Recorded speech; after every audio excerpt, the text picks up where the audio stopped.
Welcome, stranger. Name's Halleck, and it's a pleasure meeting you. I run this little shop. Got enough supplies here to keep you alive and fighting. Rage, at its core, is a first-person shooter. These other elements like racing and vehicle combat, they're additive to the experience. But it's important not to get confused by really what we do.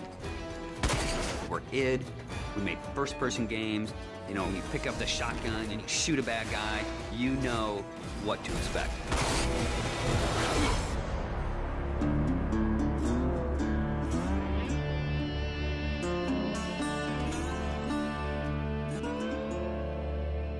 So in Rage, what we've tried to do is in every new environment that you enter, we give you a new weapon or a new ammo type or a new engineering item to keep the experience fresh. And as you play through the game, your arsenal grows and grows. It's a few different elements that really make a weapon good or satisfying. When you hit the fire button, it needs to do something on the other end. And that's where you get the feedback from blowing a head off or seeing a cool death animation. You know, I've always loved shotguns in all of the id games especially. I think if we didn't have a shotgun, a lot of fans would be upset. But the crossbow, because it's so different and so new, it's almost like this utility weapon. My favorite weapon in Rage is the wing stick. Let me guess. You want to know how to throw a wing stick. The wing stick is an offhand, instant throw weapon. The wing stick is such an iconic weapon. It's this bladed death boomerang, and it has like a smart nano targeting core is some of the mythos that we've built into it. And if you time it right, you can chop the heads off of mutants with it. We have these things we call gadgets or engineering items. Things like a little remote-controlled car with a bomb attached to it. Now you're building this little defense turret. If you have the parts and you have the plans to build it, you can build these anywhere in the world. So now you're running around, you're firing, and instead of just tossing a grate or just throwing the wing stick, you're tossing down a little defense turret. When we have other more complex engineering items, as you progress through the game, things like sentry bots that are automated robots that shoot all your enemies for you.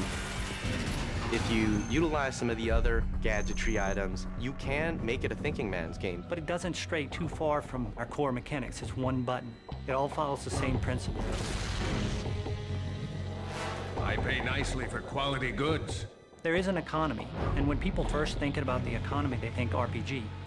But the economy is really your tool to manipulate how you want to play the game. It really is this player choice mechanic. So you're picking up this cash and these other cool items, then you sell it and you pick which ammos you want to buy. When you get these new things, you'll want to try it out. And when you do, you learn how that impacts you as the player and how you want to approach a situation. But at every step of the way, we never want the inventory to get in the way. It's there for a reason, it always has a purpose, but we still want to stay true to that kind of action. The world in Rage is about survival and all the elements that the player will need to succeed in surviving. It's up to them how they want to use those gadgets, weapons, and ammo types. Along with the action shooter experience role that we intend for the player to take, we create these different options in the gameplay when you get into an area with all these various implements of death.